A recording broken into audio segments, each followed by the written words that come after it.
Hi there, everyone. This is Antonia here. Okay, so I have Social Worker Tips Part 4. Okay, let's get started.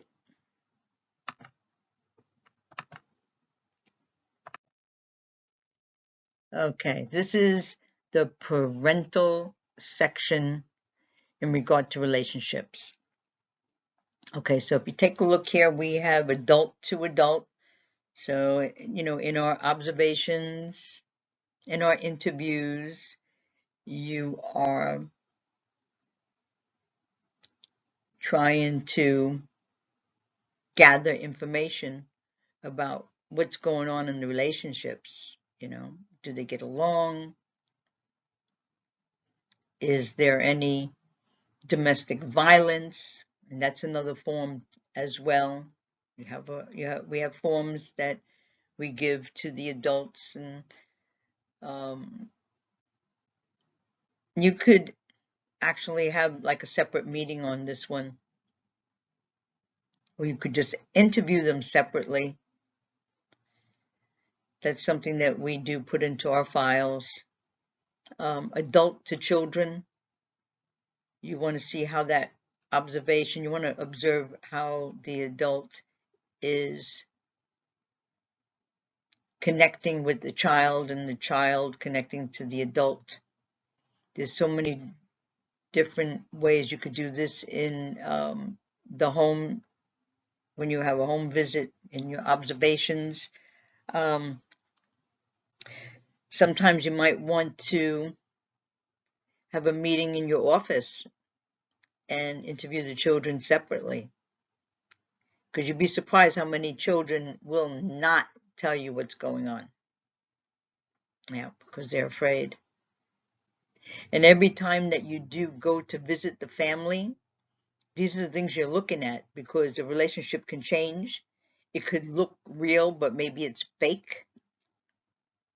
So these are things that are ongoing. You always want to be checking this out, because, things change in people's lives. Functionality. You want to see that, the family is functioning in, what we would consider some kind of normalness, right?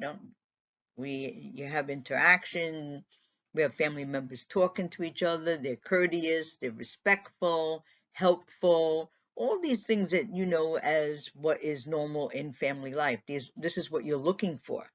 And sometimes functionality also falls under, there could be a medical condition going on here, or an abuse or substance abuse of some kind. So these are all the things that are going on in the back of your head while you're observing and talking.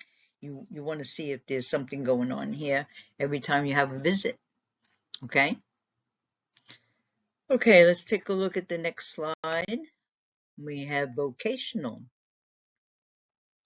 This is going to fall under employment or unemployed. You want to find out about these things, or if the parent is laid off for some reason. Now, let's say, like they're telling you that they're not working, or even if they say they're working, and you find out, what their position is or where they're working, because this is all part of an application, that, everything that you're writing and in your notes, but it doesn't kind of work with what you're seeing in the home. Like, let's say the person is telling you that they work as a cashier part-time, right? But they're living in a private house and they're paying a mortgage. And now you're saying to yourself, I wonder how they can be doing that. How can you do all that on a cashier's salary? And you got to be wondering. You got to say to yourself, okay, we may have illegal activity here. You don't know. A lot of these things go on. where the parent is selling drugs. Maybe there's a lot of heavy activity going on around the house. You can find out by interviewing neighbors, because that's also on the list of things to do, right? You want to be, trying to see if you can get information, and not like you're just going to knock on the door and say, oh, do you think that there's some kind of, you have to be careful with how you put your question together. When you're going to ask about, you really want to talk about the person next door, but you're not going to say next door. You could say something when you talk to them, oh, hi, and you introduce yourself, you show your badge, and then you might say something like, um, I'm just interviewing neighbors on the street. Is there any concerns going on in this neighborhood that you would like to talk to me about? Any concerns about any of the children on this street, or parents, or anything that you feel that might be going on here? And then that's how you're going to find out. Okay? You have to be very careful how you do that. All right? So that's how you can get some information. And then, of course, there is maybe the no partner in this situation. So it's non-applicable. So you're not going to be talking about the other partner. You're talking about maybe just one parent or caretaker in this household. All right? All right, so let's take a look at our next slide. And we have health status. Okay. And this is the parental section, right? So we have mental health, general health, services, health, and functioning. Okay. So you want to find out if the parent is in any kind of services, because she might tell you, he or she or both might tell you something you don't know. It might even be marriage counseling, or they might tell you, yes, I go to see my therapist once a week, or or you have to find out if they're on any kind of medications. You want to ask these questions. All this is being jotted down in your journal, your black book. You're writing everything down because you're going to put this in your progress notes, right? Okay. General health will speak to you. Sometimes, well, in general health, you're not going to ask them, okay, I need a doctor's report about you. But let's say that they have a specific diagnosis. Then now you want to talk to their primary. Like, let's say they're diabetic. There might be something going on with their heart condition or whatever. That's important for you to find out about, because you want to make sure that the parent is being responsible to their own health care, because they have children to take care of, right? That's important. And you want to find out if they're in services for any of this. And again, we're asking them about their insurance, right? Health and functioning. You're going to obviously see when you walk in this house, does everything look like it's in order? Because when you go to do your visits, you're doing a walkthrough. It's not like you just come in, hi, goodbye, and you saw the kids. You're going to do a walkthrough. It happens every single time you go to the visit. You have to do a walkthrough. You want to make sure that there's food in the cupboards and the fridge. You want to look, does it look clean? Are they, are you seeing, if they have animals, are there feces all over the floor? Are they throwing their trash on the floor? Does it smell clean? Is everything tidy and not cluttered? These are all the things that go into functionality. And you never know, could be something behind that if they're not doing it. Not everything falls under the category of lazy, right? Could be depression. Maybe they're not taking their medication. Yeah, see, these are the things we want to know. Okay, all right, let's see. Let's go to the next slide. Alcohol and drugs. No history or no history with 2 years, for 2 years. Sometimes there's no history at all in this family, but let's say there was a history, but it was, a long time ago. And if there was no history for the past 2 years, we're okay right now, but we're watching and observing. But if there was a history somewhere before that 2 year mark, like say a year and a half, you want to find out about it. You want to hear some information. You want to have that HIPAA sign, and you want to contact that particular service person so that you could find out, how did that end? Did they walk out of their services, or did they complete the service? That's important. Okay. We have issues functioning due to substance. And you're observing again, right? We go on our visits, we're looking, you don't know. Let's say you see the mother's talking to you, but she's a stay-at-home mom. She must be getting some rest, but you see her nodding off regularly while she's trying to talk to you and can't remember what you said. It's a possibility that we could have a substance issue going on here. These are the things that you may have to evaluate, okay? And then you want to find out if there's any services already in place. Maybe you're going to be adding more to it. Maybe you're going to change it. Maybe you're going to upgrade it, okay? Those are all things that we want to look at. All right, next slide.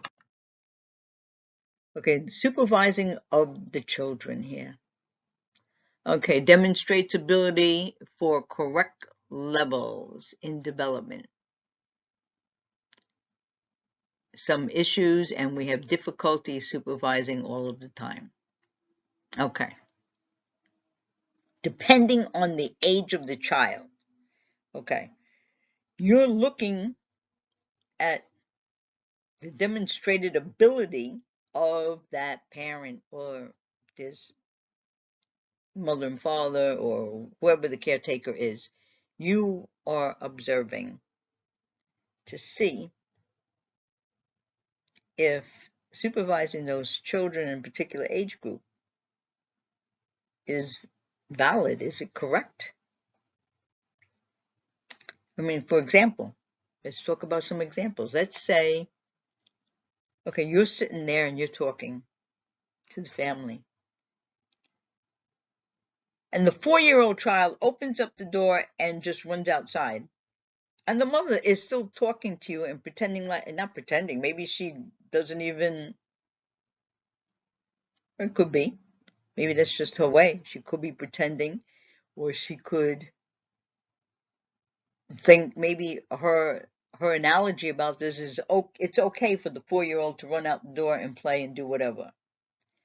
Now, I wouldn't think that that was correct supervision of a child. That's something I would be getting up out of that chair. I'd be running out that door to see where did that 4-year-old go, because that child could run into the street and get hit by a car. Or let's say that you're sitting there and talking to the parents, and all of a sudden, and you see the child climbing up on a stool to get to a counter, and there's a hot pot of coffee there. And it's the counter that's next to the stove, there's boiling pots. And the mother is not saying anything or doing anything to stop the child. So these are all the things about supervision that are seriously important, because you have to ask that parent, like, like, don't you think that that's, like, shouldn't you take your child away from that area, or, have someone help you with the supervision, or pick up your child and, close off the door or close off the area so the child can't, get to those particular dangers. I know that's what I would do if that was my child, right? So these are the things that we're looking for that we need to correct, because sometimes the parent just, maybe they don't have any health issues, but they think that that's normal. Maybe that's the way they were raised. Maybe that's the way they saw people in their family do things. At this instant, I would definitely put in, they have parenting skills classes.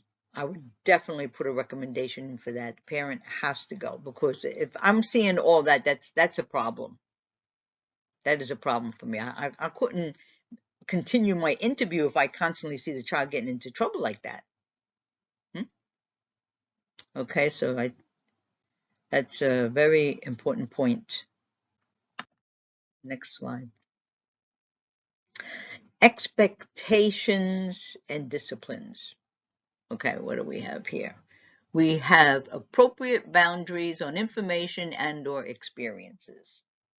Okay. You have to be careful about what your children are seeing. If they're busy on the internet, what are they looking at? Do you have parental controls on TV and internet? Or maybe you have inappropriate items lying around the house that your children should not be looking at, right?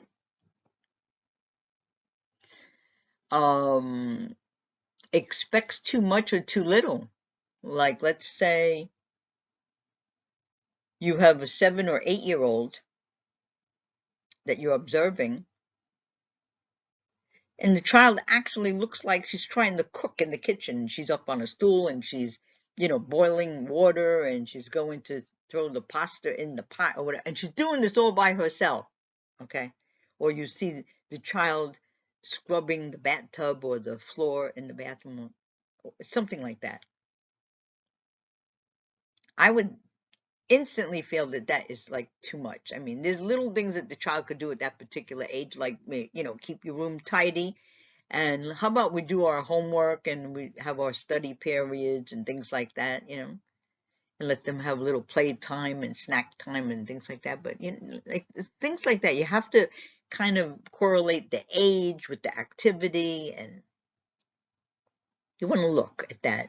And sometimes there's the too much or the too little, you want to weigh it out, make some sense out of this and see what are you observing here. And then the disciplines, right? The age-appropriate limits. Like, you wouldn't have a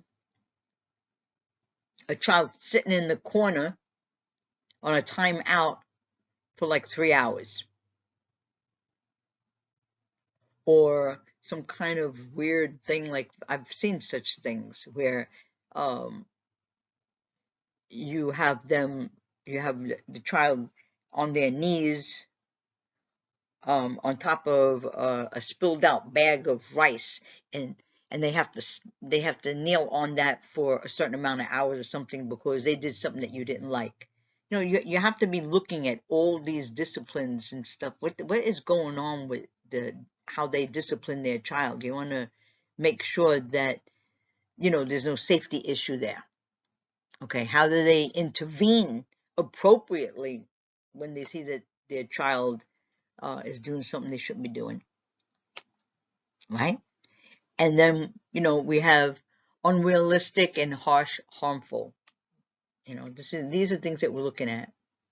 There's so many different things. You really have to check these things out, and you have to ask the kids.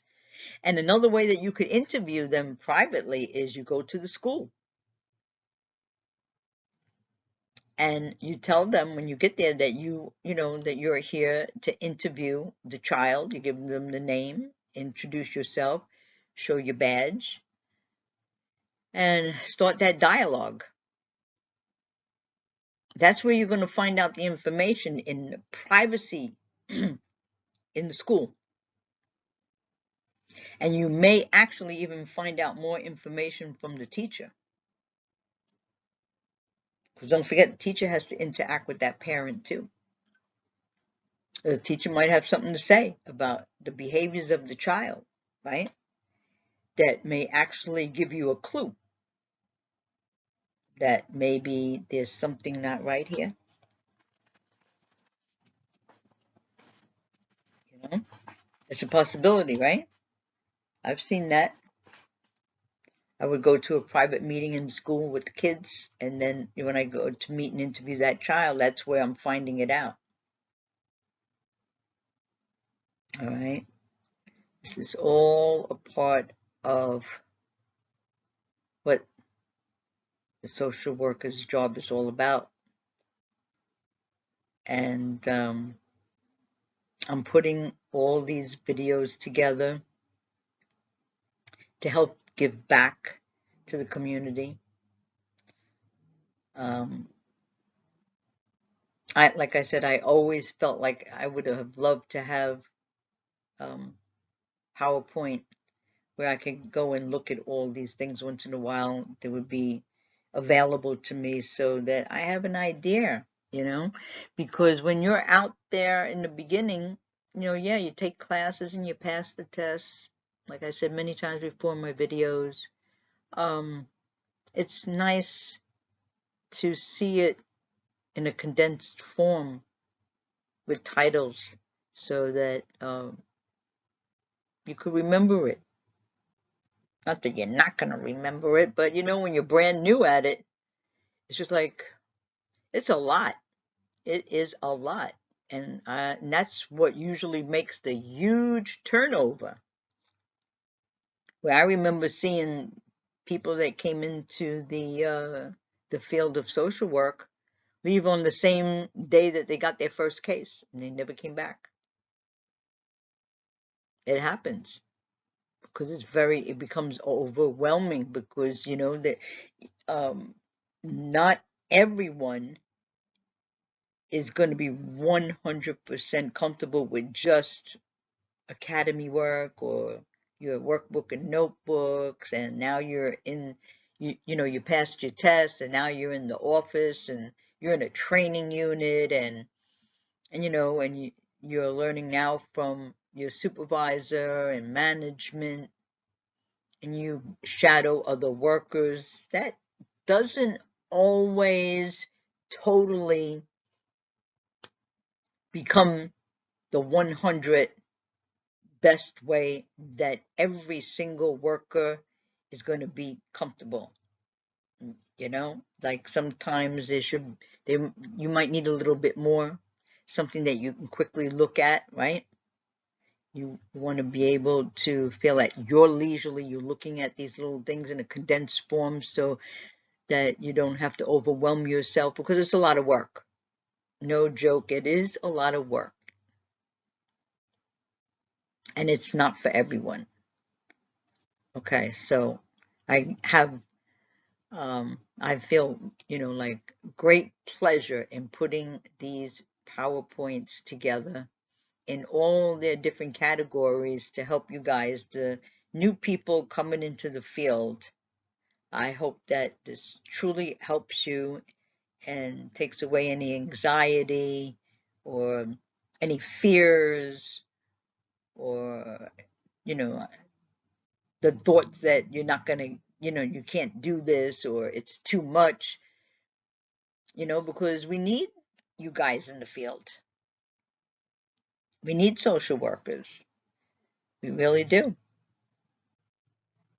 So, I hope that this really does help you. Okay.